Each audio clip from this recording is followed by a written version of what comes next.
This question is. Good setup, bro. Of course they should go get A.J. Brown if they can. I mean, they would be that offense with Puka, Devontae Adams, and if Devontae's hurt or whatever, you got A.J. Like, they would be phenomenal. Phenomenal.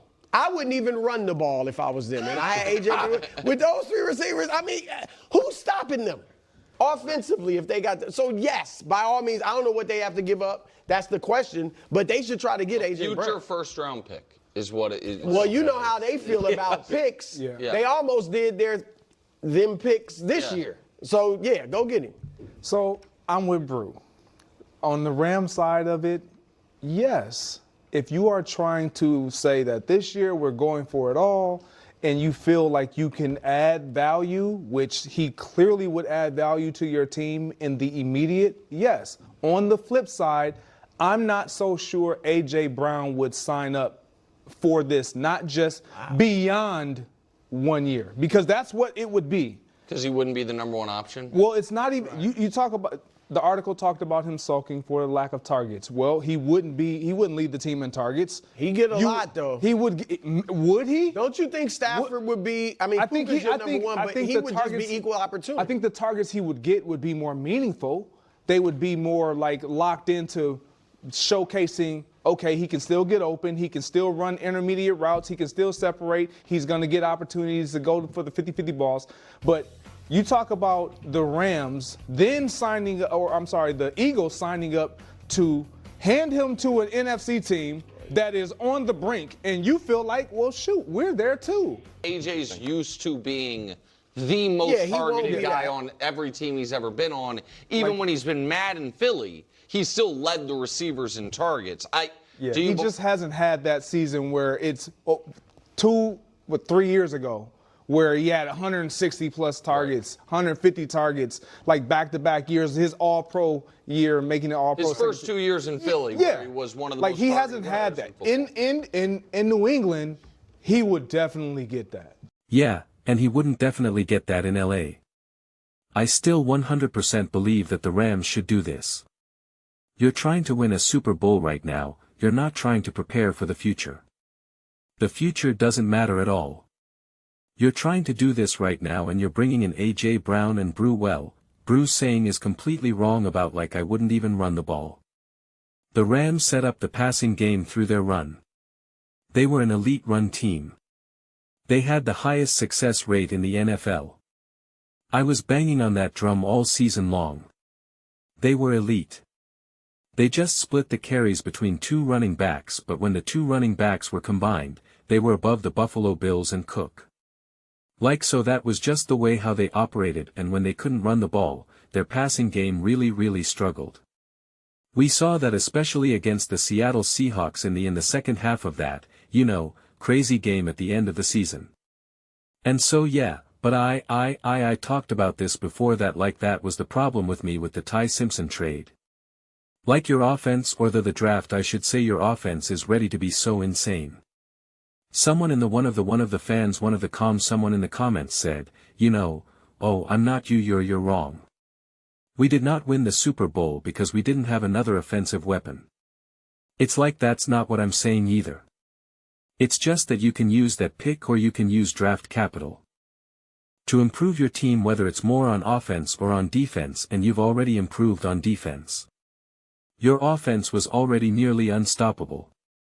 You add an A.J. Brown again, just Matthew Stafford, Puka Nacua, Devontae, A.J., Sean McVay, Blake Corum, Karen Williams, an elite O-line. It's over. It's over. Now will A.J. Brown be happy? Will he get the same volume of targets? No. But each target, the chance of success is going to be through the roof, and we saw that with Devontae Adams. Obviously not Devontae, it's Devontae and Puka. Puka got way more yards, way more attention. Devontae had way more touchdowns. Way more touchdowns. And so each throw was so much more impactful. And the big play potential. How do you play defense against Devontae, A.J., Puka, Stafford, McVay, Blake Corum, Karen Williams, and the O-line? How do you stop that? You're hanging 40+ points a game, man. You just are. You just absolutely are. The biggest thing is as long as Stafford stays healthy, I don't care what your defense does. I don't care if you have the Cincinnati Bengals defense. I don't care. I don't care if you have the Cincinnati Bengals O-line. I don't care. You are unstoppable. You are unstoppable. And that is why I would say take a swing at AJ. Now I don't know if the Eagles would do this, because why would you do that to another competitor? Like giving it to someone in the NFC makes sense. It's the other side of the pond. Like that makes sense. Boo. Like LA, no, because that's someone that you will pretend you know. If you're trying to win a Super Bowl you'll have to face them. So like I don't know if the Eagles are going to be like, yeah, sure, we'll do this, unless the Rams are like, we're going to give you 2 firsts, etc., etc. But if you're the Rams, you absolutely should want to do this. You absolutely should want to make this happen. Your superpower is Sean McVay and Stafford. Give them more pieces to work with and you will build a rocket not only to the moon, but it'll be the moon of a planet light years away.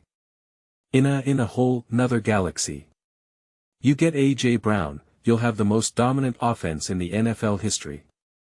We were looking at the Colts when they had, like, I forget what exact stat they were using. It was like points per play or something, or points per, like, it was a very specific stat. It wasn't just something kind of like a little bit more standard, if memory serves me correctly. And the Colts, it was higher than what the Chiefs did in 2018, higher than what the undefeated Patriots did, and they were like, oh my gosh, you know, and it is just like that was coaching, that was execution. And it's like when you have coaching and execution and you got the bodies and you got it, like I just don't see how you stop them. I don't see it. Like I said, I don't care what your defense is. And your offense, not only for that matter, is going to be so good that you're like you're not going to have turnovers. You're not going to have 3 and outs. Like, so you're not even going to be stressing your defense even if it was weak. And again, to be clear, the defense isn't weak. The defense isn't a liability. I'm just trying to paint out that this would be such a home run that even in an extreme situation where your defense is trash, still wouldn't matter to me. It still would not matter to me. And it would reignite everyone's obsession with offense, because we were definitely having the pendulum swing back towards defense, as I talked about. And this would rip it right back. Right back. I'd be like, no, never mind. When you have the right quarterback, when you have the right coach, just stack the roster up offensively and nobody can stop you. Don't care who you're going up against. The Texans, the Seahawks, the Patriots, doesn't matter. Well, defense wins championships. Not when you got AJ, Devontae, Puka, Stafford, McVay, and an elite O-line and an elite run game. Do you have any tight ends? Doesn't matter. Doesn't matter. You don't have enough bodies that can stop them. There's just not enough guys, and you're getting one-on-one pick. Who are you going to favor? Who are you going to scheme against defensively? You go all in to stop the pass game, the run game is going to torch you. The run game is going to torch you. The run game is starting to torch you, and Sean McVay definitely just leans on it. It's like, okay, we got to kind of have to hedge our bets. We got to slow down this run game a little bit. Okay, who are you going to stop in the pass game now? Who are you going to stop? Like, they should 1000% do this. I cannot scream that loud enough. I cannot scream that loud enough. That's why I was saying don't get Ty Simpson. Get a Makai Lemon, or whatever offensive weapon you think you could want. And what people are confused by what I had said last when I said about when you lost to the Seahawks, if you had an AJ Brown, I believe you win that game. I believe you win that game. It wasn't that the offense was the problem. Clearly more about defense, special teams, etc. But you can still be the solution and not be the problem. Yes, you can make the argument that if you had a bigger defensive player, right? On the Rams or whatever, then you still win that game. Yeah, sure. But you add A.J. Brown and that margin of error gets massive. And maybe you convert a lot more on 3rd and 4th downs. Just a thought. Just a thought. And it really kind of is such a great safety net against Puka getting banged up, Devontae getting banged up, etc. So yeah. The Rams should trade for A.J. Brown. 1000%. The only problem is it would have to be a haul. And I say you just take the swing. You're trying to win Super Bowls now, and you know what? If you win the Super Bowl this year, I don't think Matthew Stafford's retiring. I think everyone's going to be like, let's do this again. Are you kidding me? We just destroyed the NFL last season, 'cause if you win the Super Bowl, it's going to be like box office, right? You're not going to like eke out wins and like, oh, we just won the Super Bowl. That was so hard and a grind. Like, it'll be because you were absolutely box office. And you're going to be like, why would we not do this again? Are you kidding me? So. Yeah. Blank those picks. Those are just my thoughts. I'd absolutely love to hear yours. What do you guys all think about the Los Angeles Rams? Should they trade for A.J. Brown? Let me know your thoughts in the comments below. I read every single comment, so whether you agree with me or disagree with me, either way, let's get into some discussions, get into some fights, but ultimately, let's just have some fun. And please do consider subscribing. We're building an amazing community here. I'd absolutely love to see you part of it. I want to build something that we all generally feel connected to. Something that we're really excited to be part of. I think we're well on our way to doing it. Please don't forget to give this video a thumbs up. It really does help the visibility and the algorithm. Thank you so much. See you next time.